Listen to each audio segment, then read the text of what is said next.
a conectar el micrófono. Estaba de prueba y de cosas. Muy buenas tardes y bienvenidos al canal. Y espero que llevéis un buen día, que mejor que el mío, porque se supone que iba a empezar hace un ratito, pero al final ha habido problemas por aquí por la zona han estado de las compañías eléctricas, los de Endesa, y estaban arreglando cosas en la calle. No sé exactamente cuál era el problema, pero ha habido un corte de luz y no he podido empezar antes el directo como tenía programado, vamos. En fin, lo dicho, que muy buenas tardes, que bienvenidos aquí en esta tarde de domingo calurosa, aunque bueno, hoy parece que hay un poquito de respiro. Buenas tardes, Arne. Bienvenida al canal. Hoy efectivamente, bueno, ayer hablé, ya los que estuvisteis aquí ya lo sabéis, de las curiosidades técnicas del Gran Premio de Miami, de lo que me parecía más interesante, ¿no? Comentar y contar. Y sobre todo, bueno, pues por dar una serie de explicaciones técnicas, pues para que podáis entender mejor cómo funcionan, ¿no? Ese tipo de artilugios, esas novedades que se presentan en los monoplazas de Fórmula 1 y que a veces no se sabe muy bien exactamente qué es lo que hacen o qué es lo que mejoran. Así que bueno, espero haber resuelto algunas duditas al respecto. Y bueno, y hoy pues me voy a quiero dedicarlo, ¿no? El directo a otra de mis grandes pasiones, que aparte de la Fórmula 1 y de la competición automovilística, otra de mis grandes pasiones son los aviones, y sobre todo los aviones caza de combate y los aviones militares. Y hoy pues voy a hablar de uno de ellos. No concretamente de un caza de combate, aunque su denominación llevara engaño, pero sí de un avión que realmente fue el pionero de una era, fue el primero de una estirpe, y fue el avión que inició o que dio los primeros pasos hacia lo que luego se conoce como tecnología stealth o tecnología furtiva, que ahora ya os iré un poquito explicando en qué consiste y demás, porque la propaganda de la prensa y en general pues ya se dedicaron a distorsionar un poquito la información sobre el aparato y sobre el tipo de tecnología que usaba el aparato. Así que ya voy a poneros aquí en situación. Este que veis seguramente os sonará a muchos de las noticias y de la famosa Operación Tormenta del Desierto, porque este avión se hizo famoso realmente en la Operación Tormenta del Desierto, aunque ya era famoso por otros motivos anteriormente, no precisamente por motivos militares. Pero bueno, este que tenéis aquí delante, que os estoy enseñando, es el F-117 Nighthawk. Un avión diseñado para ataque a tierra, es decir, para un avión diseñado como bombardero. Básicamente su misión, o su principal misión, cuando se diseñó, una vez que ya se presentó el F-117, aunque ahora os explicaré un poquito cómo se llegó a este avión, y no se buscaba precisamente a priori, ¿no? un bombardero. Este avión estaba diseñado para penetrar en las defensas enemigas sin ser detectado y poder lanzar una carga, X la que sea, de explosivos, para poder deshabilitar esas defensas enemigas, para anularlas, y que así el resto de aviones de la Fuerza Aérea puedan realizar su trabajo sin temor o sin peligro a que sean atacados por defensas antiaéreas enemigas. Este avión particularmente, ya digo, se diseñó para ello, y lo que ocurre, y claro, esa extraña presencia, ¿no?, que tiene, se debe a que fue diseñado hace exactamente ya, pues el proyecto comenzó en 1973, así que calcular la cantidad de años que hace ya de aquello. Estamos hablando de 49 años, si no me he equivocado al hacer las cuentas. Así que realmente es un avión extraordinario en todos los sentidos, y sobre todo y ante todo porque fue diseñado en una época en la que realmente era muy difícil llevar a cabo este tipo de solución. Pero bueno, ahora ya os iré explicando un poquito mejor de dónde viene y cuál fue el motivo, la razón para llegar a este diseño del F-117. Partimos de la base de que un avión furtivo no es un avión invisible al radar, como se llegó a decir, ¿no? Normalmente en prensa y demás. Se hablaba del avión invisible al radar, el avión invisible al radar. Quizás también los políticos tienen algo que ver en eso, ¿no? Pero realmente nunca los técnicos de la Lockheed Martin, que fueron los que llevaron a cabo la construcción, el diseño y la fabricación de este aparato, no vendían el aparato como tal, como un avión invisible realmente al radar. No era un avión invisible al radar, es un avión furtivo, que es distinto. Y esto viene ya de lejos, iba a decir. El motivo principal, bueno, la característica principal, realmente Estados Unidos había aprendido lecciones del Vietnam. Las defensas antiaéreas de Vietnam, sobre todo en las zonas clave de la zona del Vietnam del norte, donde querían bombardear, pues eran bastante robustas y bastante fuertes. Se derribaron muchos aviones, se perdieron muchos aviones norteamericanos en el empeño de ese bombardeo. Y bueno, los estadounidenses, aprendieron que había que buscar otra forma de entrar en ciertas zonas de manera que fuera difícil ser detectado y así poder operar de otra manera. El tema es que, bueno, llegó a manos, ¿no?, de los técnicos de la Lockheed unos trabajos realizados por el matemático soviético, esto ya la pronunciación no sé exactamente cómo sea, pero Piotr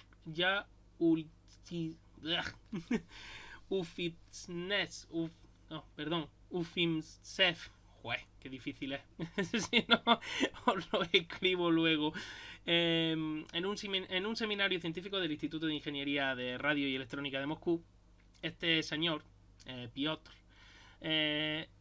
presentó un trabajo que se llamaba Método de ondas cortas en la física teórica de difracción.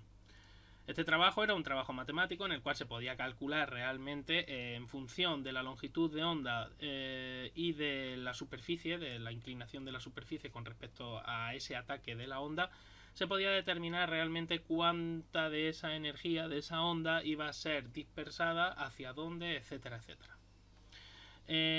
Ufimtsev observó, ya digo, que la onda rebotada de radar no era proporcional al tamaño del objeto.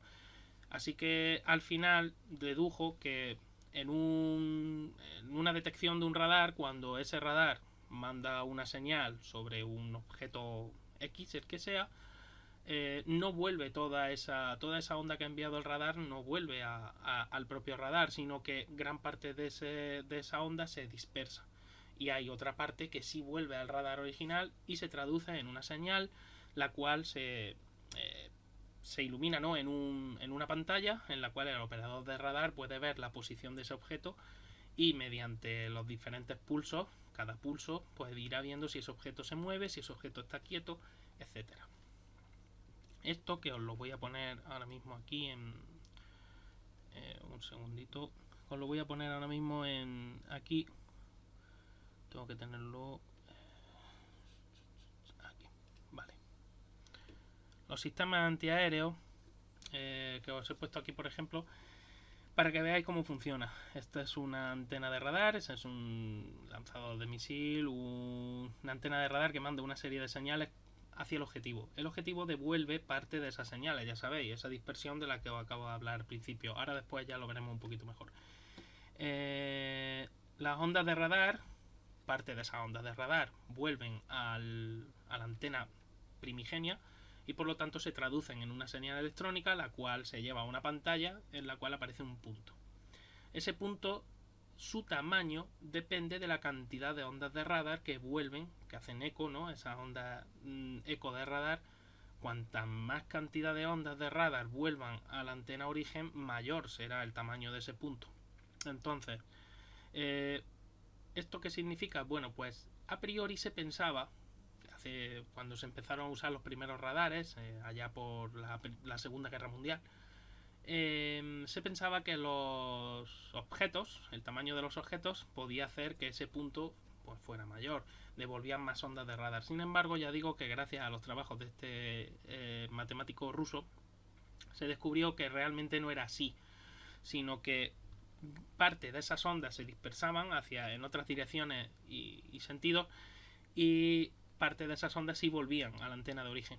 Entonces se mejoraron esos sistemas de detección, por lo tanto, para poder averiguar realmente de qué objeto se trataba. Esto llegó a manos de técnicos de la Lockheed Martin, concretamente el departamento ScanWorks. ScanWorks era como se conocía extraoficialmente al departamento, y era un departamento de desarrollo de proyectos especiales de la Lockheed Martin. Y aquí os pongo una foto con varios ejemplos diferentes. Tenéis el SR-71 Blackbird, o también derivado de los proyectos Arcángel llevado a cabo en colaboración con la CIA. El U-2, el famoso avión espía que derribaron en la zona soviética allá por los años 60.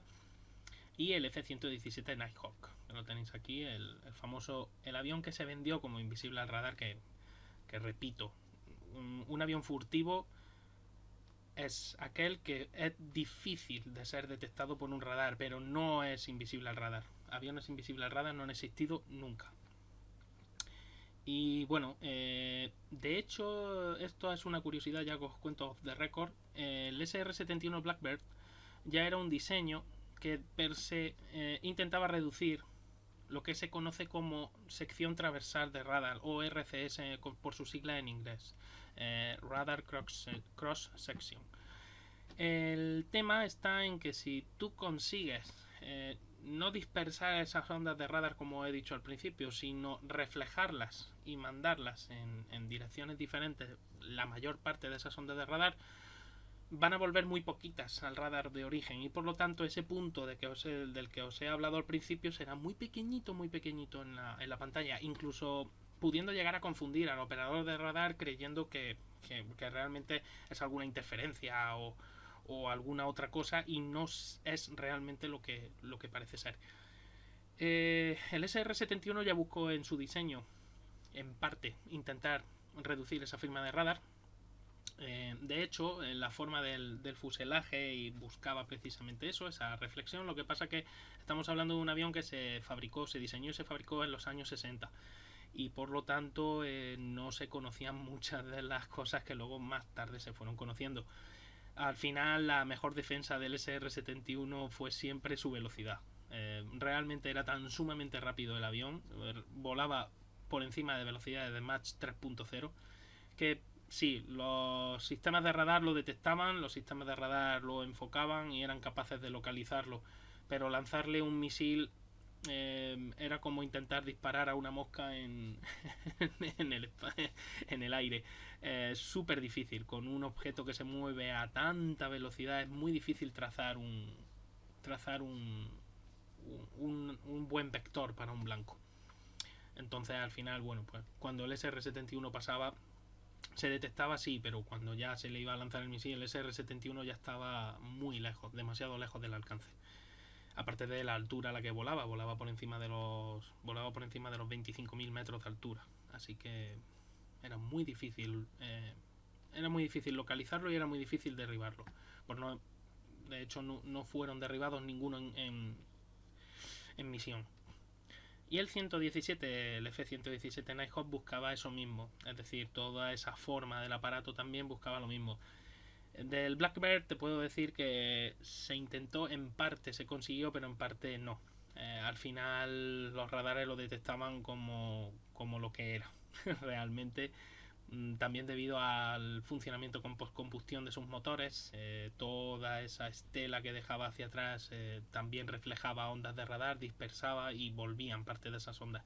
Al final se detectaba fácilmente.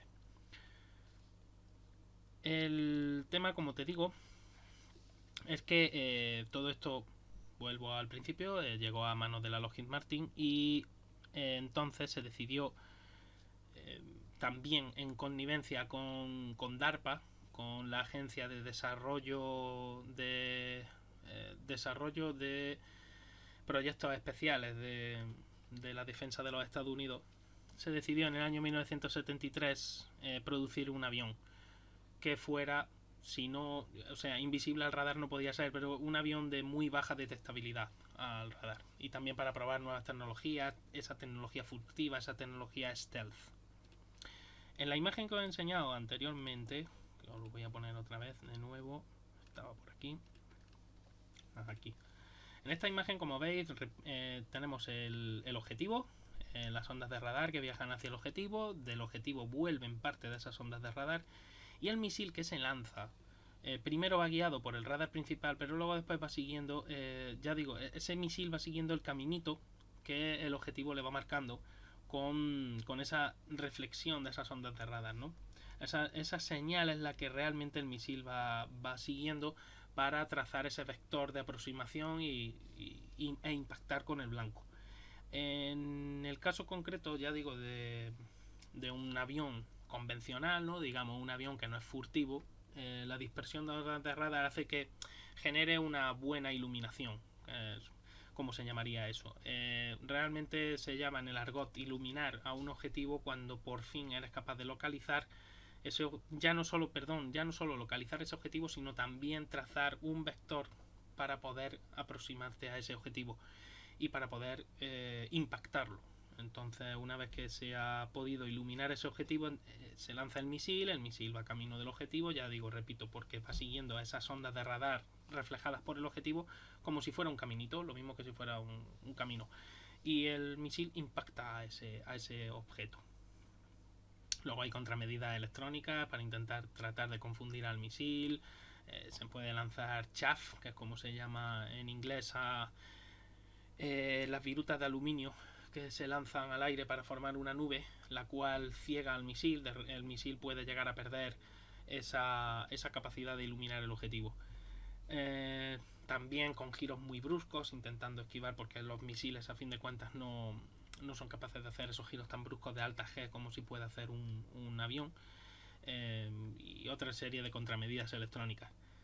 Pero si nosotros tuviéramos un avión el cual reflejara muy poquitas ondas de radar, ese caminito sería súper estrecho. Y a la velocidad a la que se mueve un misil, que estamos hablando de velocidades por encima del Mach 4.0, sería muy difícil introducirse en ese camino, seguir el objetivo y derribarlo.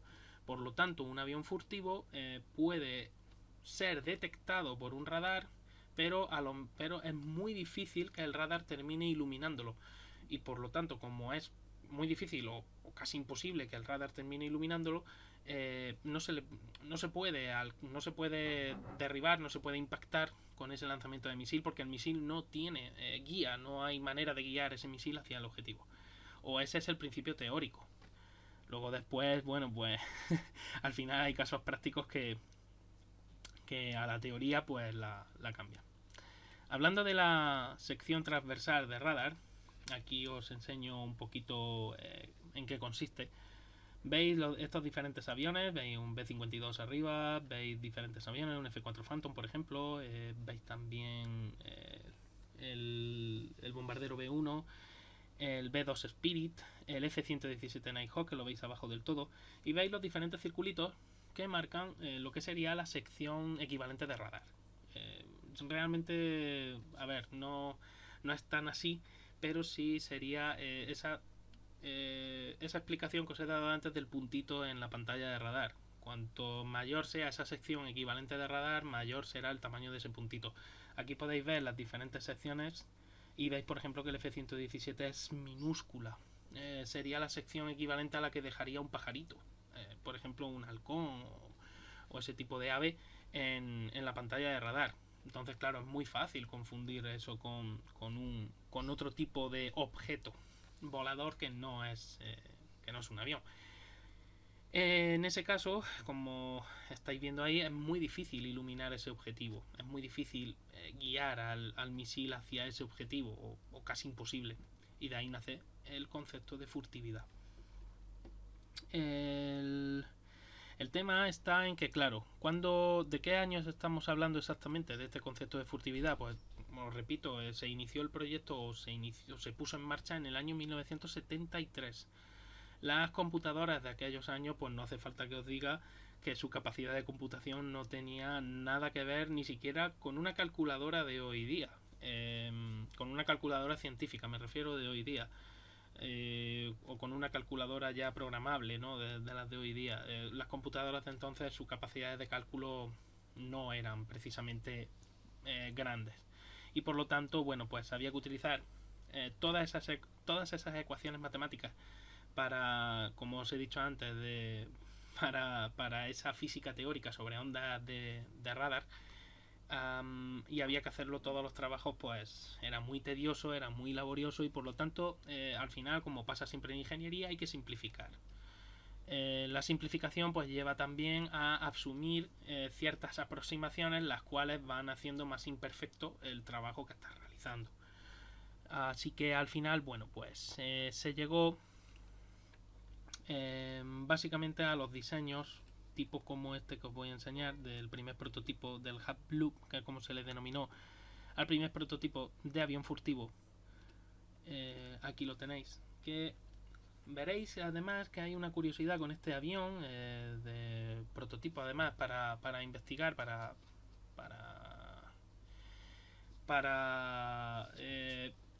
digamos calcular, perdón, es que tenía por aquí el cable para calcular a ver cómo se iba a comportar, etcétera.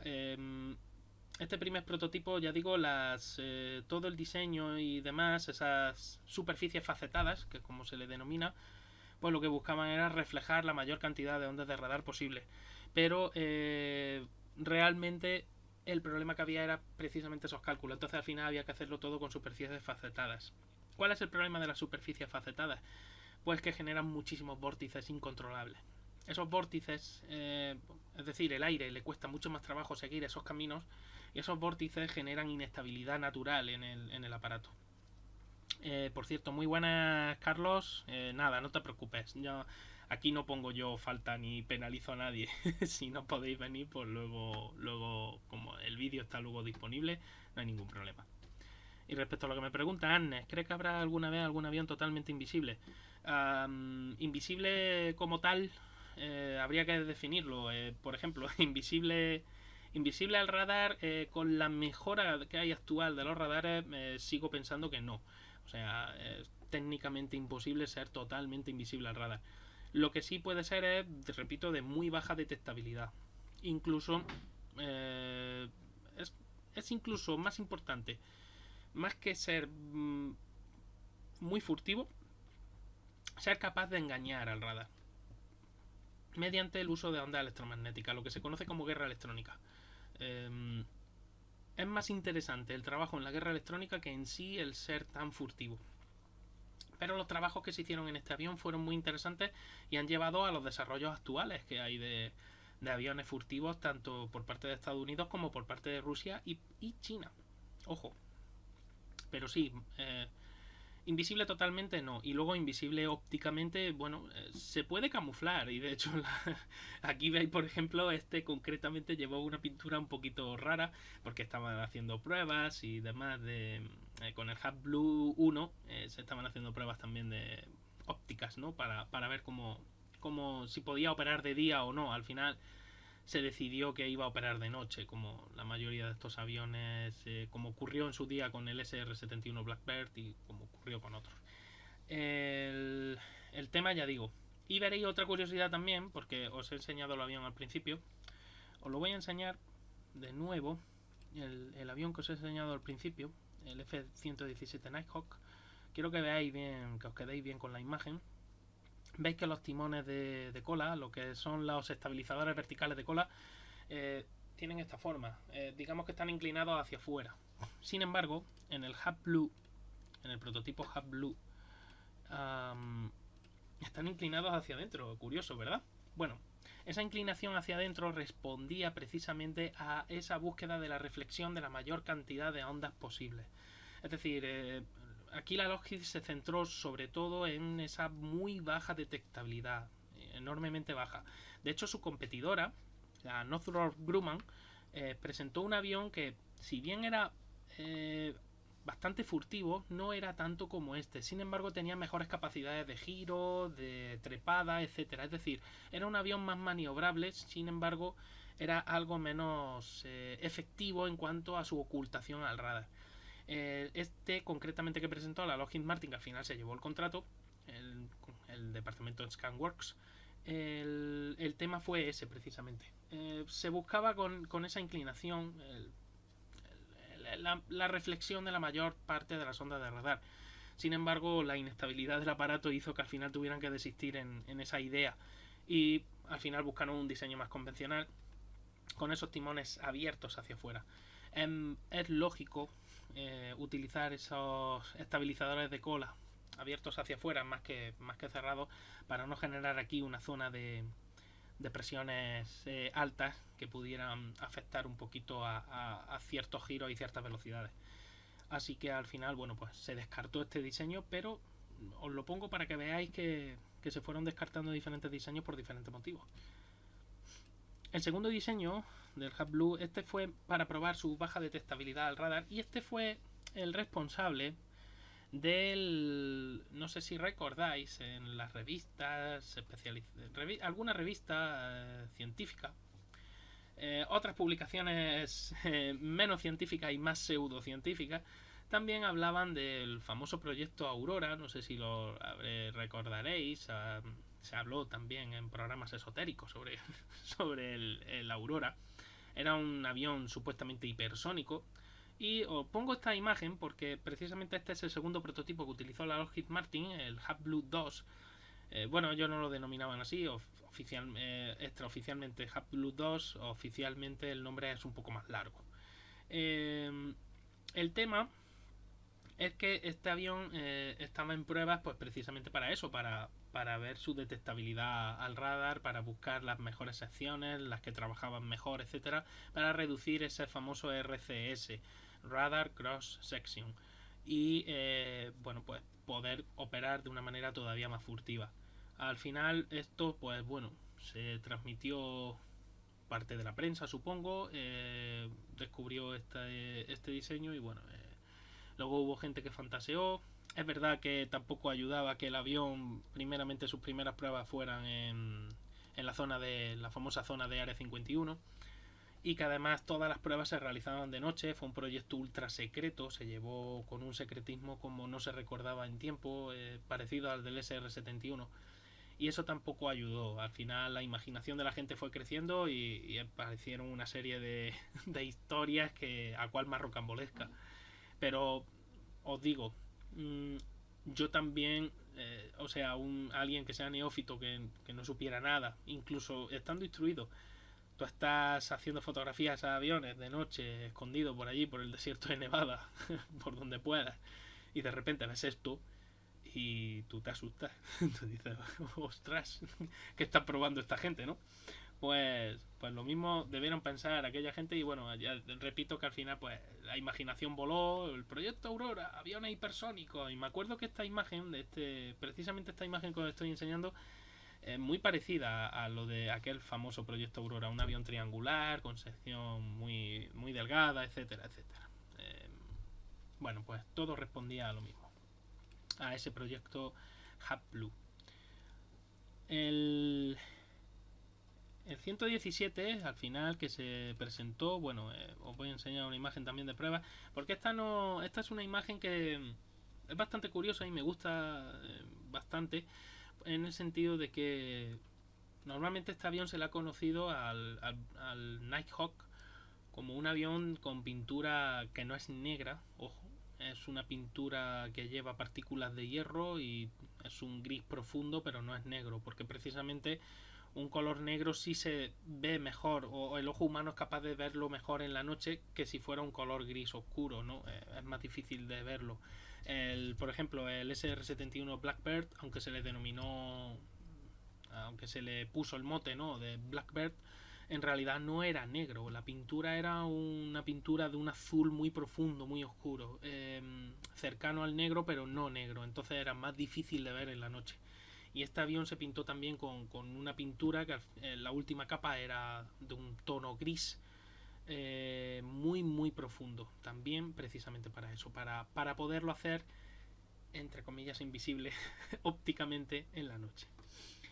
Concretamente esta prueba fue, bueno, en el desierto, pues también para buscar una serie de diferentes pruebas, o en este caso diferentes colores, para poder operar de día, para ver si realmente era posible operar de día, porque no tiene sentido tener un avión de baja detectabilidad al radar. Ya vais a ver que lo de invisible al radar no lo voy a decir habitualmente, y si lo digo va a ser en plan eufemístico, porque en realidad no era invisible al radar. Un avión furtivo de baja detectabilidad al radar que pudiera operar de día y de noche todo tiempo sería mucho más efectivo todavía, o más eficiente que si fuera un avión que solo lo puede utilizar de noche, pero al final se vieron obligados a tener que desistir en ese empeño y tener que pintarlo, pues de esa pintura tan oscura como iba este avión. Con respecto a lo de la pintura, el tema con respecto a lo de la pintura y lo de las superficies facetadas, etcétera, aquí os voy a enseñar un gráfico que es bastante interesante. Veis una superficie totalmente plana, smooth surface, que está en la parte de arriba, el ejemplo A. Una antena de radar, veis la onda de radar se mueve en esa dirección y la reflexión ocurre de manera perfecta. Esas ondas de radar no van a volver. Sin embargo, en una superficie más rugosa veis que ocurre una dispersión, la cual además hace que parte de esas ondas de radar vuelvan a la antena original. Esto fue uno de los motivos por los que se procuró fabricar este avión, el F-117 Nighthawk, con los paneles lo más lisos posible, y utilizar luego ese recubrimiento con esa pintura que os he dicho que tenía partículas de hierro cargadas magnéticamente, las cuales tenían diferentes tamaños y diferentes, digamos, cargas magnéticas. ¿Para qué? Pues para trabajar con diferentes frecuencias de radar, longitudes de onda. Sabéis que los radares, como buena onda electromagnética, tienen dos características fundamentales: las ondas electromagnéticas que emite un radar. Una de ellas sería la longitud de onda y la otra sería la frecuencia. La frecuencia es la cantidad de pulsos que ocurren en un intervalo de tiempo. En el caso de la frecuencia en ondas electromagnéticas se mide en hercios, los hercios se miden por segundo. Cada fluctuación, cada pulso de esa onda electromagnética, podríamos dibujarlo como una onda senoidal, es lo que nos va a indicar. Cada pulso que ocurre en un segundo es lo que nos va a indicar la frecuencia. Si hablamos de 50 hercios, por poneros un ejemplo, por ejemplo en una pantalla de televisión habitual, normal, 50 hercios, 60, 70, lo que significa esa frecuencia es que la imagen va cambiando 60 veces por segundo, 70 veces por segundo, 144 veces por segundo, por ejemplo en esas pantallas de alta frecuencia con 144 hercios. En el caso también de esas ondas electromagnéticas está otra característica fundamental, que es la longitud de onda. Normalmente la longitud de onda se suele caracterizar se caracteriza por la longitud que hay entre cresta y cresta de esa onda, entre la zona, digamos, como la onda tiene esa forma senoidal, pues entre cresta y cresta de esa ola, podríamos llamarlo así, hay una longitud X determinada, pues esa es la longitud de onda. Cuanto mayor es la longitud de onda, cuanto mayor es esa onda, digamos que esa onda va a atravesar el objeto casi sin enterarse. Cuanto menor sea esa longitud de onda, más difícil va a ser que esa onda atraviese el objeto, porque va a haber más dificultades para poder atravesarlo. Entonces, en el caso de ondas de radar, son ondas cortas, llamadas ondas cortas. No llegan a ser como los microondas que usamos, ¿no?, en las casas, pero muy parecido a esa onda. Y esa onda esa onda corta, junto con la frecuencia, es la que hace realmente que un radar tenga más potencia o menos potencia, junto con otras características como la energía, etcétera, que es capaz de poner en funcionamiento. Pero al final los radares operan con unas longitudes de onda y con unas frecuencias determinadas dependiendo del objeto que quieran detectar. Si son objetos grandes, muy grandes, te interesa una longitud de onda un poquito más grande, un poquito más larga, y te interesa también una frecuencia a lo mejor relativamente baja. Sin embargo, si es un objeto pequeño lo que quieres detectar, a priori te interesa una frecuencia un poquito más alta y una longitud de onda un poquito más corta. Dependiendo, repito, del tipo de objeto que quieras detectar y de lo que busques, de la velocidad de desplazamiento de ese objeto, también es muy importante. Las longitudes de onda muy grandes pueden dispersarse demasiado, pueden reflejarse al final y no llegar, ¿no? Una longitud de onda muy corta sí te permite que esa onda sea más estable y que luego cuando regrese con la suficiente energía. Una frecuencia muy alta pues también te puede llevar a que ese pulso haya más posibilidades de que ese pulso vuelva. Una frecuencia muy baja hace que las posibilidades del retorno de ese pulso sean menores. Así que bueno, al final debes de ir jugando con esas características.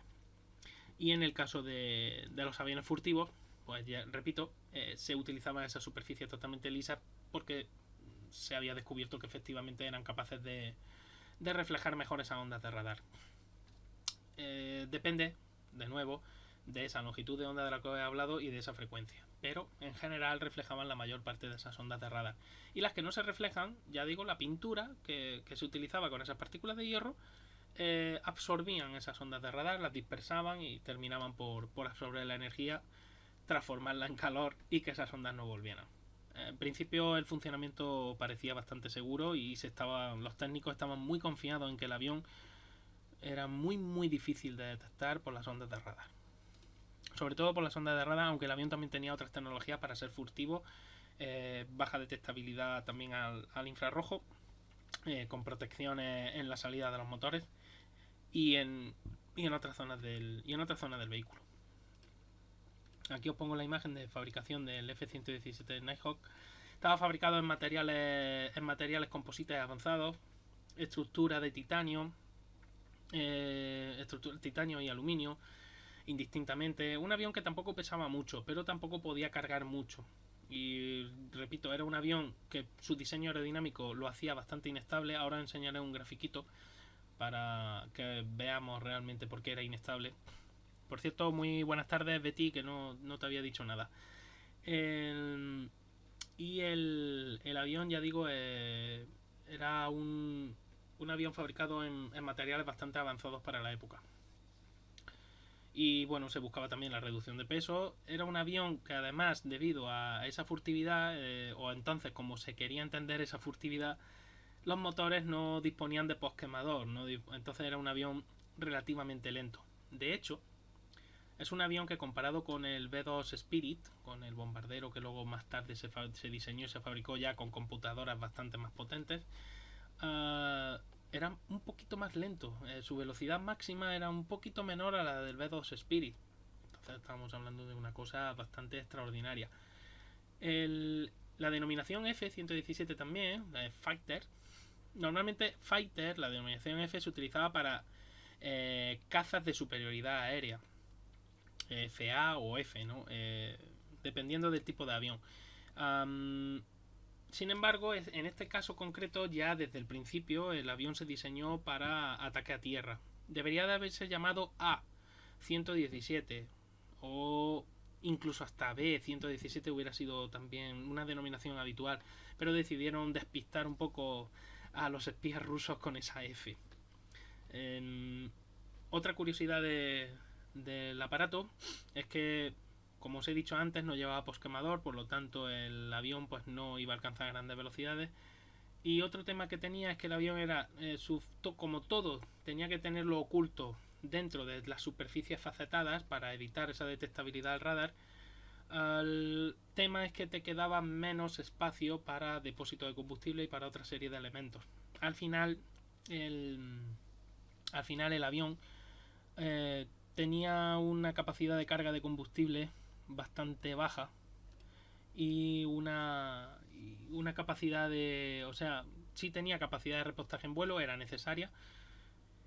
Y también otra curiosidad es que esa sonda de repostaje en vuelo estaba oculta totalmente con una superficie, con una tapa, con unas superficies dentadas para mantener el patrón de la superficie facetada para que no hubiera ninguna distorsión ni ningún problema a la hora de reflejar las ondas de radar, como también ocurría con la carlinga, con lo que era la cúpula de esa cabina del piloto.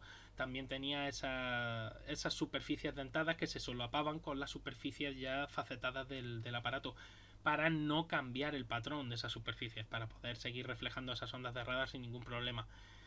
Y bueno, como veis, las tomas de aire para los motores también ocultas detrás de unas rejillas especiales para evitar que las ondas infrarrojas salgan, o la mayor parte de esas ondas infrarrojas salgan. Esas tomas de aire además tenían un bypass, una derivación con aire fresco que no pasaba ni pasaba por el compresor ni por la cámara de combustión. Llegaba directamente a la salida de la turbina y enfriaba los gases de escape, además de que esos gases de escape salían por unas salidas muy estrechitas, en forma de difusores, y con también una malla especial para evitar esa reflexión por calor y por lo tanto que fuera detectado por los misiles guiados por calor. Era una forma de defensa del aparato. Y ya digo, un aparato realmente, os lo digo y con conocimiento de causa, un aparato formidable, un aparato llevado a cabo con una tecnología, o sea, en este caso la teoría superaba con creces a la tecnología que había disponible, pero todo se llevó al límite para poder fabricar este extraordinario aparato, este extraordinario avión. Antes de enseñaros lo que os quería decir sobre el vuelo inestable del F-117, aquí veis una de las pruebas que se hicieron en Salt Lake, en la zona de Nevada, para la adquisición de datos sobre el RCS del aparato, sobre la firma de radar. Se probó en diferentes posiciones. En este caso lo veis que está colocado sobre esos soportes, ¿no? Sobre esos apoyos. La antena la veis a la derecha, la antena emisora. Y bueno, se va calculando las diferentes reflexiones del aparato y qué RCS te va dando en cada momento, y comprobar que realmente funciona lo que estás probando. ¿Qué ocurre? Pues esto quiero que os lo quedéis para luego después las historias que os voy a ir contando más tarde. Esos radares que utilizaban los estadounidenses, sobre todo en las pruebas que hicieron luego ya con el aparato en los años 80, antes de su primera misión real en combate, que fue en el año 89, pero no me quiero adelantar a ello. Esas pruebas se hicieron con radares de media y de alta frecuencia. ¿Os acordáis antes que os he explicado lo que era la frecuencia, ¿no? La cantidad de pulsos que se mandan en un segundo. Lo que ocurre es que, bueno, el pensamiento era como el que os acabo de decir hace un rato. Con mayor frecuencia, mayor cantidad de pulsos, hay una mayor probabilidad de detectar y de que haya más eco de radar, y por lo tanto mi radar sea capaz de detectar ese objeto, ese aparato. Eso se pensaba que era así. Luego después se comprobaron ciertas cosas años más tarde, pero tampoco me quiero adelantar a ello. El tema, bueno, fueron probando en diferentes posiciones el aparato y ya digo, las pruebas fueron satisfactorias, aunque, y aquí sí os lo tengo que decir, los pilotos de pruebas de estos aparatos eran un poco escépticos con respecto a la furtividad del mismo, y pensaban que no era tan furtivo como los técnicos querían vender. Pero bueno, eso ya lo iremos viendo también más adelante. Y con respecto a esas superficies facetadas, como acabo de decir, que son contrarias totalmente a los principios aeronáuticos, pues había un problema realmente con el diseño de esas alas. Y aquí lo tenéis, básicamente. Os explico un poquito la gráfica, lo que dice, y así lo entendéis un poquito mejor. Tenemos dos secciones transversales de ala. Una, la tipo A, y la tipo B. La tipo A es la facetada, es decir, un ala, como veis, que no tiene forma de ala realmente. Las alas suelen tener la forma del tipo B, con un perfil biconvexo, o un perfil cóncavo-convexo, o un perfil bicóncavo, dependiendo, ¿no?, del tipo de ala que quieras usar. Es como en la Fórmula 1, dependiendo de si es el plano principal o es un flap, esa sección transversal cambia. Bueno, pues aquí ocurre exactamente igual. Sin embargo, veis que el ala tipo A no parece un ala. En realidad parece que se ha cortado una especie de trapecio, ¿no? O algo parecido a eso. Y claro, para la generación de carga aerodinámica es una auténtica ruina. Y lo veis en la gráfica. Esa gráfica que hay encima de esas secciones, como veis ahí, la gráfica A es muy irregular. Veis que de repente genera mucha presión, luego no la genera, luego vuelve a subir, luego vuelve a bajar, luego vuelve a subir. Sin embargo, veis que el ala de tipo B tiene una configuración más convencional y por lo tanto esa línea discontinua que veis en la gráfica es la que indica la presión que va generando ese ala. Por lo tanto, el lift, que es como lo llaman en inglés, a la sustentación, el B va a ser un ala mucho más estable porque, como veis, tiene una zona de presión bastante más alta donde se espera realmente que la tenga un ala. Siempre ocurre en esa localización más adelantada. Sin embargo, el ala facetada tiene una generación de carga un poco inusual y un poco extraña. Y eso también genera ondas de choque, ondas de presión justo por encima de esos puntos que estáis viendo en el A, esos piquitos, ¿no?, que se forman, y luego esa depresión, esa succión que se genera al final en el borde de fuga también genera problemas. ¿Qué problemas? Esos vórtices de lo que he hablado al principio, vórtices que son muy difíciles de controlar. Entonces al final el aparato resulta que es naturalmente inestable, es decir, no es un aparato que mantenga la estabilidad por sí mismo. ¿Esto a qué llevó a los técnicos de la Lockheed? Bueno, pues a utilizar, ya estaban probados anteriormente, pero a utilizar por primera vez en un avión los controles fly-by-wire, o por lo menos en un avión de la Fuerza Aérea los controles fly-by-wire. Es decir, unas computadoras de a bordo, mediante el uso de giroscopios y mediante el uso de acelerómetros, calculaban, aparte con las sondas de tipo pitot que se utilizan en los aviones. No son pitot, son tubos de Plant y otro tipo de sondas, pero son sondas para medir la velocidad relativa del aire. En consonancia con esas ondas que os acabo de decir para medir la velocidad relativa del aire, en consonancia con esos acelerómetros, con esos giroscopios, etcétera, etcétera, hacer los diferentes cálculos para que los flaps, los estabilizadores de cola y los estabilizadores horizontales se vayan colocando en las posiciones que se requiere. Estas computadoras de a bordo eran capaces de cambiar la posición de los diferentes elementos aerodinámicos de la aeronave por cada segundo, a lo mejor trabajar entre 5, 10, 15 veces al segundo para ir cambiando todas esas posiciones y hacer que la aeronave sea lo más estable posible.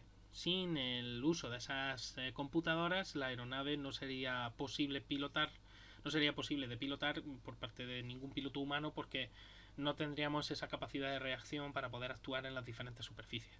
Sin embargo, una computadora sí tiene esa capacidad de cálculo rápido, y sobre todo en los años 80, que fue cuando ya este avión empezó a ser realmente operativo, ya sí tenían esa capacidad para poder adquirir todos esos datos, trasladarlos a las superficies de control y hacer que el avión fuera estable, pudiera volar realmente. Si tenéis, por cierto, que yo voy hablando y siempre os lo digo, si tenéis alguna duda al respecto, si queréis que os aclare algún asunto, no tenéis nada más que escribírmelo en el chat y os respondo en cuanto lo lea.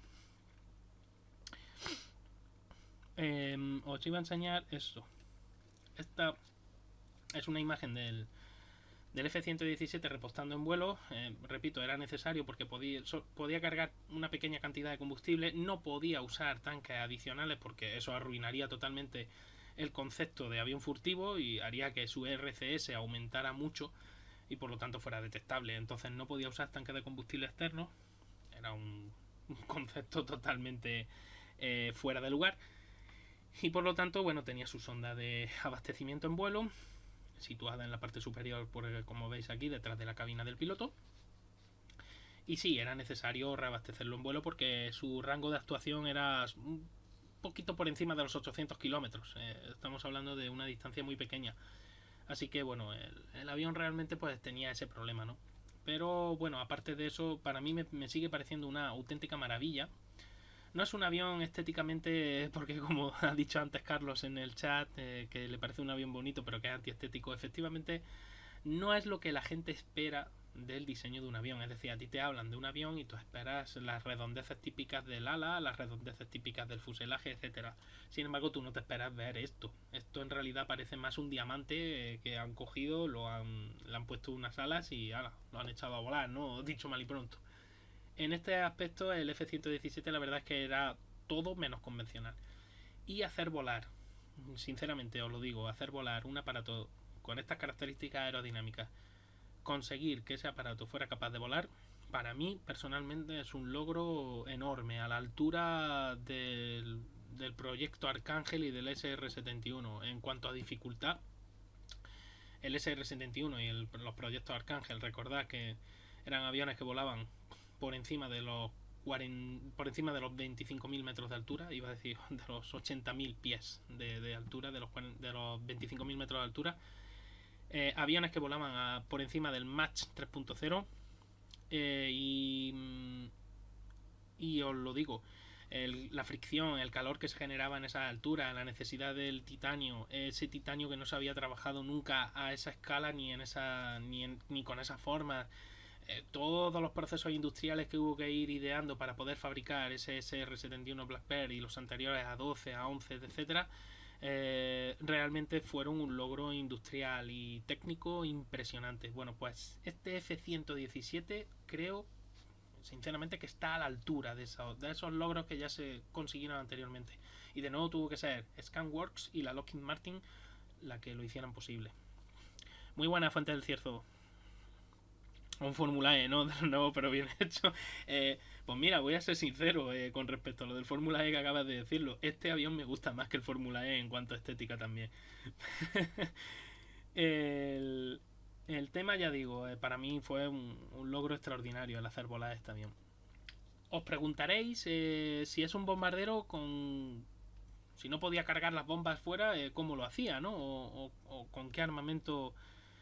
O de qué armamento disponía, mejor dicho. Bueno, pues aquí os voy a enseñar esta imagen. Como veis, toda la superficie inferior del avión está también totalmente cerrada. Totalmente es, digamos, como si fuera todo un solo plano. O, bueno, tres planos en realidad, porque tenemos la forma de las alas. Y como veis, todos los accesos a la parte inferior del aparato, bodega, central, etcétera, bodega de carga, se hacen mediante trampillas. Como lo mismo que se utiliza para los trenes de aterrizaje. Ya sabéis que llevan un alojamiento en el fuselaje, lleva unas trampillas, se recoge esos trenes y luego esas trampillas cierran. Bueno, en el caso de aviones convencionales no hace falta que tengan una forma especial, simplemente que cierren lo suficientemente bien para que no se generen turbulencias muy grandes. Pero en este caso concreto de este avión, que queremos que sea con una firma de radar tan sumamente minúscula que no podemos cometer ningún fallo en ninguna de sus superficies, repito que en aquella época con la computación que había era muy difícil calcular todas las superficies y hubo que utilizar esos planos para simplificar el cálculo. A pesar de ello, no me quiero imaginar la cantidad de hojas de cálculo que tuvieron que manejar esta gente. El tema es que al final se llegó a la conclusión o al diseño de esas superficies aerodinámicas, hacerlas de tal manera que se solaparan en forma de diente de sierra. ¿Por qué en forma de diente de sierra? Porque el diente de sierra tiene esos planos que no son totalmente rectos, sino que son inclinados, que generan también mayor reflexión más que dispersión de esas ondas de radar. Y por lo tanto, pues se consigue el efecto deseado, que es reducir esa firma de radar todo lo posible. Tengo otra imagen aquí también disponible, más cercana del avión. Aquí veis, ya digo, todo eso que estáis viendo en la parte inferior son las zonas de acceso de mantenimiento, la zona donde se esconden los trenes de aterrizaje del avión. Como veis, una curiosidad que os quería comentar es que digamos que esa superficie o borde de fuga que veis en la parte inferior del avión, en la parte inferior de la imagen, veis que está el ala. Si nosotros mirando de frente a la imagen, sería el ala que está en la parte inferior, es decir, el ala izquierda del avión. Y ese borde de fuga veis que tiene una longitud y una inclinación determinada. Pues ese borde de fuga es paralelo totalmente al borde de ataque del lado contrario del avión. Y el otro borde de fuga sería paralelo y al otro lado contrario del avión, al borde de ataque del otro lado. Y eso se hace precisamente en todos los aviones stealth, incluso en los modernos, para conseguir esa mayor reflexión de esas ondas de radar y que no vuelvan a la antena original. Esas antenas que veis que tiene delante del avión, esas sondas, esos son tomas de datos, básicamente de datos de velocidad, y también el uso de antenas GPS, etcétera, porque este avión no disponía de radar. Ostras, el avión invisible al radar, ya sabéis, invisible, resulta que no dispone de radar. Claro, curioso, ¿verdad? Bueno, pues tiene su lógica. La emisión de ondas electromagnéticas puede ser recibida mediante otro tipo de antenas que suele haber en las instalaciones de radar. Por lo tanto, si mi avión no dispone de radar, no puede emitir esas ondas electromagnéticas y evito otro peligro más. Es decir, de nuevo, es muy difícil detectarme. Otro tema de este avión es que cuando operaban, eso ocurrió en su primera operación, que no lo he dicho, pero lo digo ya, su primera operación real, en combate real, fue en 1989, en la operación Causa Justa, cuando Estados Unidos le declaró la guerra a Panamá, al dictador Noriega, y utilizó este avión, fue de los primeros que llegaron a la zona a bombardear objetivos estratégicos. El avión no fue detectado, como se esperaba, y cumplió su misión de una manera bastante eficaz.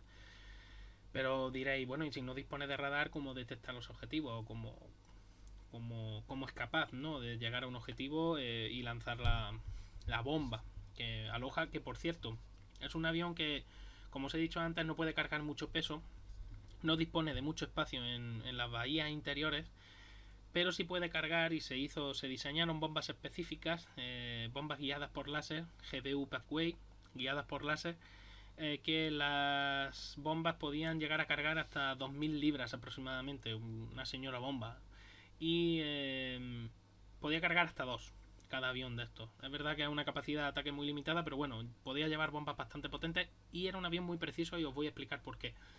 Esa bomba guiada por láser, precisamente el marcador láser era el que disponía el avión. El avión tenía en esta parte inferior, en la parte delantera del avión, en uno de esos pods que hay ahí que están tapados con esas superficies con dientes de sierra, precisamente para no ser detectado por el radar, disponía de un sensor y de un puntero, entre comillas, no, lo del puntero no se denominan así porque, ya digo, ahora mismo no recuerdo bien la denominación, pero no es así la denominación, pero para que os hagáis una idea, un puntero láser para poder designar un blanco, que sea, ¿no?, determinado. Mediante el piloto designa el blanco, abre la bahía de carga, despliega la bomba, ¿no?, digamos, y esa bomba pues va guiada por ese láser y va hacia su objetivo. Los radares antiaéreos de Panamá pues no fueron capaces de detectar estos aparatos y por lo tanto pues bombardearon los objetivos de manera impune. Pero sobre todo donde demostraron su valía fue en la Operación Tormenta del Desierto. Estos aviones fueron destacados en la Operación Tormenta del Desierto, fueron los primeros aviones que invadieron el espacio aéreo precisamente durante las operaciones, y fueron los primeros aviones que entraron en el espacio aéreo de Irak, cuando la Operación Tormenta del Desierto, en el año 91, y fueron los primeros aviones que bombardearon objetivos estratégicos en la zona de Bagdad y alrededores, ¿no? Entraron y realmente no fueron, o sea, estamos hablando de que Irak por aquellos entonces era un país que estaba considerado uno de los más fuertemente armados en cuanto a defensas antiaéreas, y sin embargo este avión prácticamente pasó desapercibido para las defensas antiaéreas de Saddam Hussein. Y bueno, el avión demostró su valía. La verdad es que fue impresionante cómo entraba, salía de manera totalmente impune y sin posibilidad de reacción por parte de las fuerzas iraquíes. Y bueno, ya sabéis que yo, más allá de de hablar, ¿no? De opinar sobre si se hizo bien, se hizo mal, si éticamente es tal y cual. Aquí básicamente de lo que hablo es de tecnología solamente. Y ya os digo que desde el punto de vista tecnológico era un logro bastante importante conseguir que un avión pudiera entrar en una zona, en un espacio enemigo, y que el enemigo no fuera capaz de detectarlo, o si era capaz de detectarlo, no ser capaz de iluminarlo porque no tiene un RCS lo suficientemente grande como para poder iluminarlo. Y entonces eso era un problema para las fuerzas antiaéreas de cualquier país, porque de repente se encontraba un aparato que podía declinar la balanza o inclinar la balanza a favor de tu rival que dispone de estos aparatos furtivos. El avión aquí, bueno, aquí lo veis además volando por encima del desierto.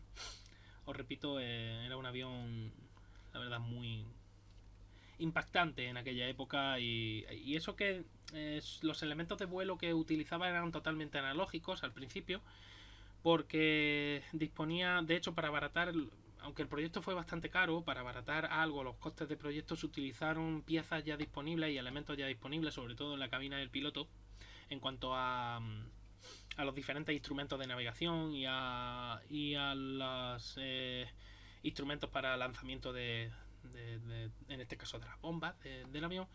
Se utilizaron diferentes piezas de otros aviones disponibles en el arsenal, como el A-10 Thunderbolt, como el F-15 Eagle, como otra serie de aparatos, hasta del F-4 Phantom, creo recordar que también se reciclaron ciertos elementos que podían servir para este avión. Entonces al final se consiguió abaratar un poco el coste del proyecto, y también el aparato, ya digo, al principio disponía de una cabina de vuelo bastante analógica, que hacía que realmente fuera formidable, ¿no? El conseguir que un aparato así pudiera volar y pudiera realizar la misión de manera satisfactoria. En la parte delantera, en esta foto además se ve bien, veis debajo de esos triangulitos que se ven, que son los de los vidrios de la cabina, veis una especie como también de vidrio, ¿no? Con unas superficies también dentadas. De nuevo lo mismo, lo que os llevo diciendo todo el rato, superficies dentadas que se solapan unas encima de otras con las principales, ¿no? Con las superficies facetadas principales del aparato, para que siga funcionando esa reflexión de las ondas de radar. Dentro estaba situado un sensor FLIR, un sensor de infrarrojos, básicamente también para poder ayudar al piloto a la designación de blancos mediante esos infrarrojos. Y bueno, ya digo, en la operación Tormenta del Desierto la verdad es que fue totalmente un éxito la sucesión de las operaciones, de las diferentes operaciones que tuvo que realizar el F-117 Nighthawk, y un éxito en cuanto a esos bombardeos, porque se llevaron a cabo de manera totalmente furtiva, de manera sigilosa y con una puntería, ¿no? una eficacia muy superior a la de otros bombarderos, hasta el punto de que más de un 90% de los objetivos fueron totalmente eliminados. Así que muy bien en ese aspecto del aparato. Y luego vino uno de los episodios quizás más rocambolesco, ¿no? Podríamos decir. Muy gracioso. Y uno de los episodios más curiosos, que fue en la Guerra de los Balcanes. Y aquí os muestro una estación de radar típica de aquella época. Donde fue el primer derribo oficial de un F-117 Nighthawk en la zona de los Balcanes, concretamente en Serbia, en una serie de operaciones que se estaban llevando a cabo por parte de la OTAN para bombardear objetivos de los serbios, oficialmente para evitar que los serbios siguieran tomando represalias militares contra Kosovo en ese momento, y intentar aliviar un poquito la presión de Serbia contra Kosovo. Aquí es muy gracioso empezando porque los sistemas de radar que utilizaban los serbios eran bastante... he leído en algunos sitios la palabra obsoleto. No, yo no voy a decir obsoleto. Eran sistemas reciclados de la antigua Unión Soviética, pero eran sistemas muy eficaces, y lo demostraron durante las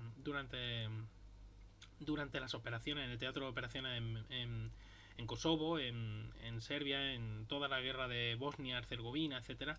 Demostraron que que realmente los serbios tenían una red de defensas antiaéreas que era auténticamente formidable. Pero era formidable por una sencilla razón. No solo porque utilizaran sistemas soviéticos que se creían obsoletos y que no lo eran ni por asomo, sino porque además las tácticas de guerra que empleaban esta gente eran muchísimo más sofisticadas de lo que los occidentales pensaban y de lo que pensaba la OTAN y sobre todo los estadounidenses. Entonces aquí se juntaron varios factores para el derribo del F-117 Nighthawk. Se juntaron varios factores y entre ellos uno de los factores fue la arrogancia de los estadounidenses y de la OTAN sobre todo. Y ahora os explicaré por qué. Los aviones despegaban de la base aérea de Aviano en Italia, al norte de Italia. Despegaban con rumbo hacia Serbia. La misión principal de los F-117 era eliminar precisamente estos sistemas de radar, bombardearlos, eliminarlos y así poder dejar espacio libre para que el resto de aviones de la coalición pudieran entrar y realizar sus misiones. El tema está en que el cuarto día de operaciones de estos aviones, porque llevaban ya 4 días operando, durante los primeros días operaron junto con unos aviones bastante del arsenal estadounidense, los CA-6 Prowler, que son aviones de guerra electrónica. Era un avión de los años 50, un reactor de finales de los 50, transformado en un avión de guerra electrónica. Esos aviones de guerra electrónica se dedican exclusivamente a...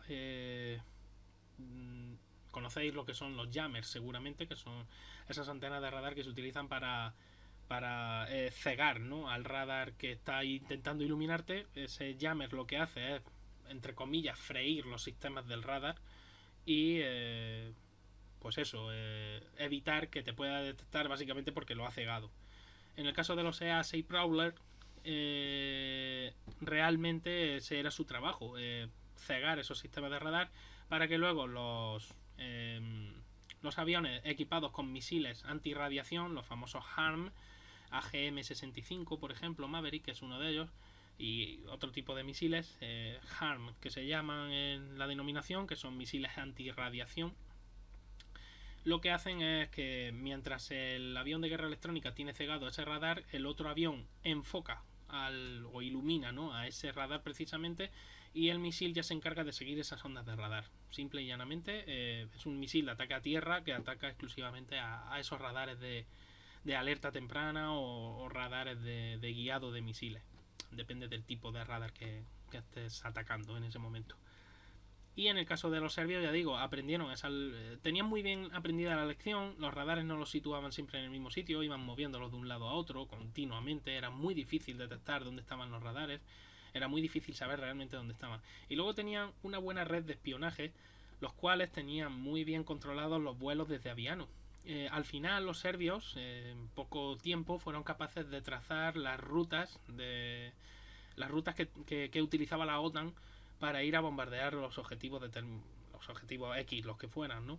Y los serbios empezaron a ser verdaderamente temibles en eso, porque realmente eran capaces de ser una amenaza y muy real para los aviones de la OTAN. No solo el F-117 fue derribado, que fue todo un hito, sino también otro tipo de aviones como fueron un Sea Harrier de la Armada Británica, por lo menos una que yo recuerde. Aviones F-16 también creo que fueron derribados. F-18, si no recuerdo mal, creo que también. Ahí ya estoy hablando de memoria, no lo sé exactamente. Y como estaba diciendo, bueno, pues llegó el fatídico día. Despegaron 4 aviones F-117 Nighthawk de la base de Aviano. Era un día además con un tiempo bastante complicado. Los Prowler no pudieron despegar para dar apoyo a esos F-117 y por lo tanto tuvieron que volar solos. Pero repito que esa arrogancia de los mandos de la OTAN hizo que precisamente el día ya empezara mal. Para empezar, si se hubieran hecho las cosas como se debía, esos F-117 ese día no debían de haber despegado. Eso para empezar. Pero bueno, ya despegaron. Inmediatamente los espías serbios ya dieron la llamada y ya estaban preparadas las baterías antiaéreas, etcétera, pues para intentar buscarlo. Porque además era, primero, interesante para los serbios derribar todos los aviones que pudieran, básicamente pues para que a ellos no les atacaran. Pero segundo, derribar un avión invisible al radar sería todavía mucho más interesante. Porque, señores, la publicidad sería impresionante. Entonces, ¿qué ocurrió ese fatídico día? Bueno, pues que la OTAN, en su soberbia, hizo volar a los F-117 sin escolta, en este caso de los Prowler. Segundo, los F-117 mantenían siempre el mismo patrón de vuelo porque iban bombardeando siempre más o menos la misma zona. No cambiaron ese patrón de vuelo o esa ruta de vuelo. Y estamos hablando de un avión que no dispone de radar. Es decir, es un avión que sí, por H, por B o por J, al final fueran capaces de iluminarlo, el piloto no sabría realmente que lo están iluminando hasta que fuera demasiado tarde. Entonces, bueno, pues uno de los F-117, nombre en clave Vega 30, si no recuerdo mal, pasa en ruta por una zona de Serbia y el comandante al mando de esta batería de misiles antiaéreos decide, porque otro problema que tenía el F-117, que no se me olvide explicarlo, es que tenía que volar por debajo de los 10.000 pies de altura para poder bombardear sus objetivos.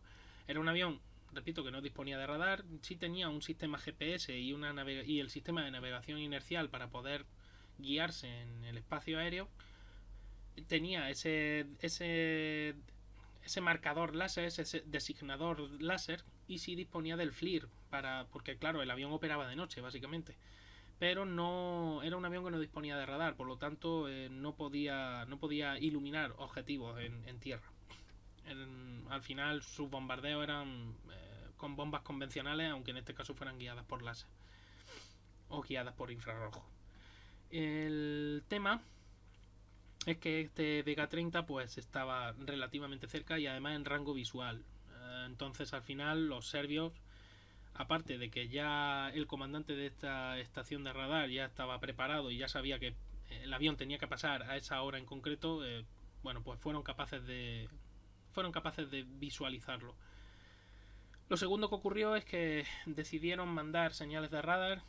Los serbios querían ocultar muy bien sus radares. Y entonces, ¿cómo trabajaban? Bueno, los serbios utilizaban sus radares de alerta temprana de manera que no más de 20 segundos mandaban pulsos electromagnéticos para buscar un objetivo y nunca más de 20 segundos encendido. Cuando pasaban esos 20 segundos, se cortaba.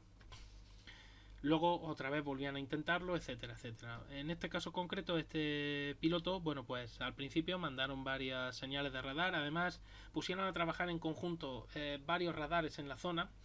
Por lo tanto, había mayor capacidad de iluminación. Y de nuevo volvemos a, como antes os he explicado, lo de la frecuencia, ¿no? Si hay más alta frecuencia, hay mayor cantidad de pulsos en el mismo espacio de tiempo y por lo tanto hay una mayor probabilidad de detectar algo. En este caso, si además estoy utilizando diferentes radares desde diferentes puntos, lo que estoy haciendo es triangular, ¿no? Esa señal. Es un poco como cuando se intenta hacer una localización GPS. No es lo mismo intentar localizar mediante GPS con un solo satélite que si utilizo 3. Y si utilizo 6, 7, 8 o 10 satélites, ya las ondas van siendo más redundantes. Por lo tanto, mis cálculos son todavía mejores y más precisos. En este caso, pues igual. Si yo en vez de utilizar un radar estoy utilizando varios radares situados en diferentes posiciones, al final lo que estoy haciendo es realmente aumentar esa probabilidad de detectar un objeto en el espacio aéreo. Desgraciadamente al principio para los serbios pues no fueron capaces de localizar ese avión. Sin embargo, ellos sabían que estaba el avión allí. Por eso el comandante insistía en que se volvieran a mandar otra vez señales de radar.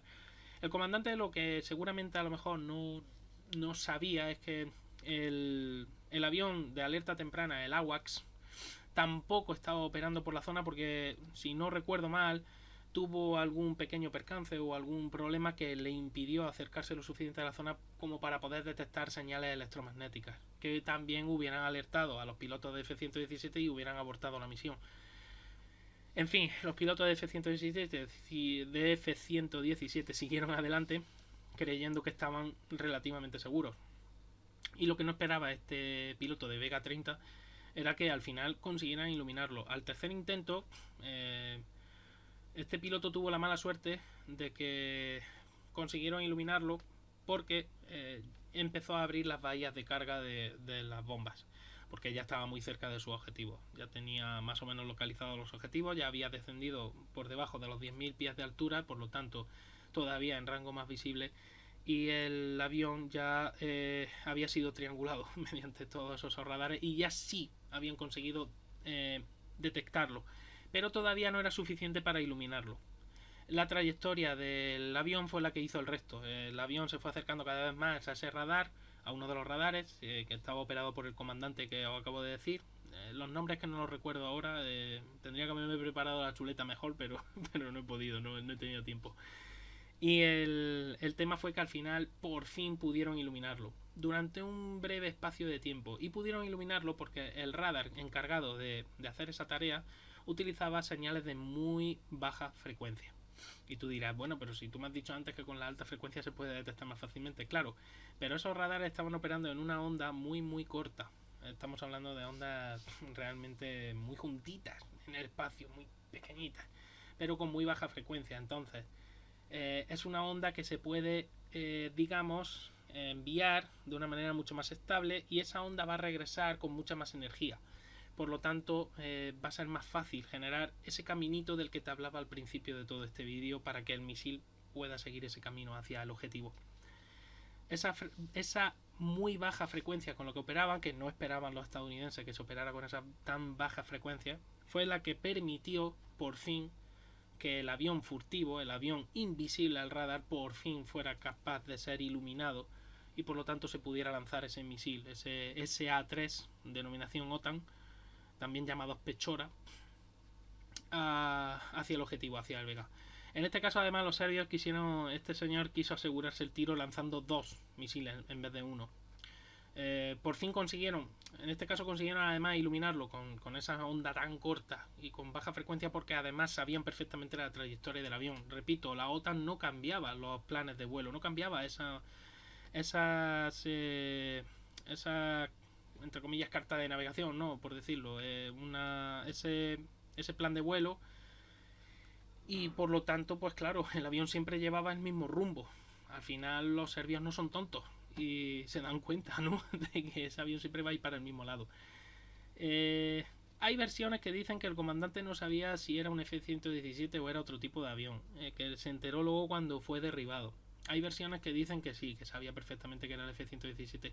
Yo creo que sí, que sabían perfectamente a quién le estaban disparando, porque era mucha la insistencia que pusieron en derribarlo, y realmente fue un golpe muy duro para la OTAN el derribar un avión furtivo, ¿no? El primer derribo de un avión furtivo en combate.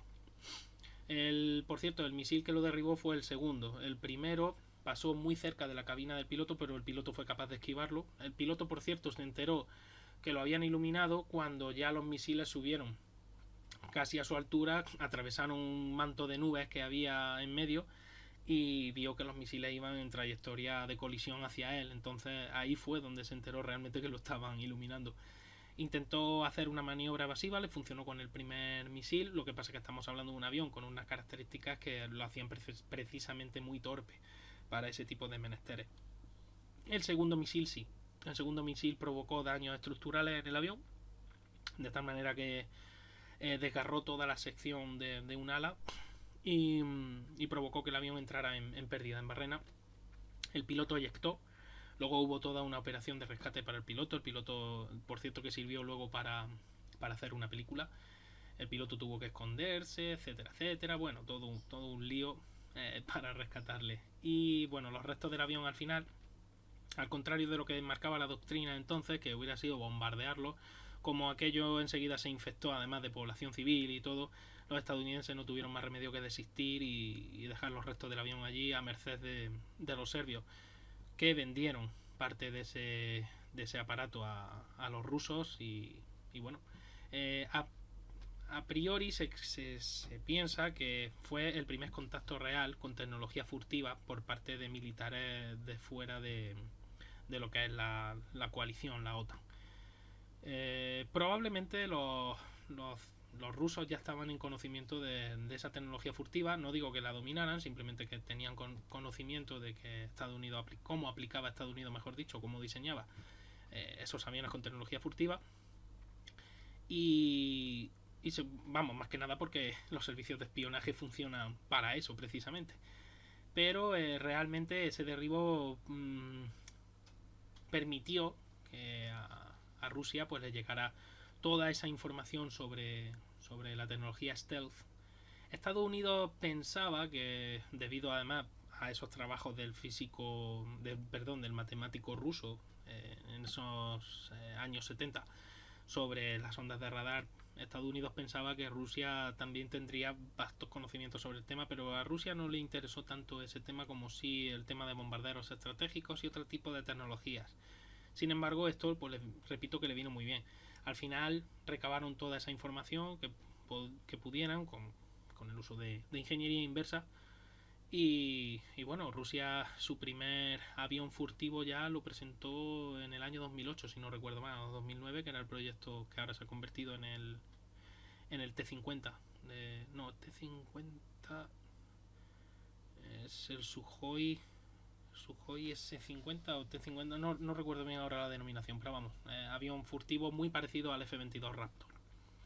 Por cierto, el F-22 Raptor, el B-2 Spirit, el F-35 Lightning II son hijos de este avión, de este F-117 Nighthawk.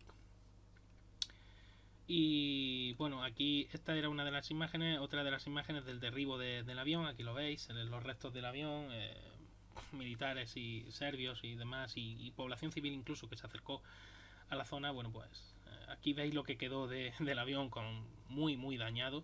Los estadounidenses, repito, al final pues bueno, dejaron por perdido ese avión. Por cierto que los serbios luego reclamaron otros 2 aviones derribados en combate. Estados Unidos reconoció el ataque a otro F-117, también sufrió daños, pero en este caso el avión pudo volver a la base y más o menos, y no hubo que organizar una operación de rescate. Y el otro avión no se confirmó. Los serbios dicen que sí, los estadounidenses no lo han confirmado, así que no sabemos realmente qué es lo que ha podido pasar, si realmente al final lo derribaron o no lo derribaron.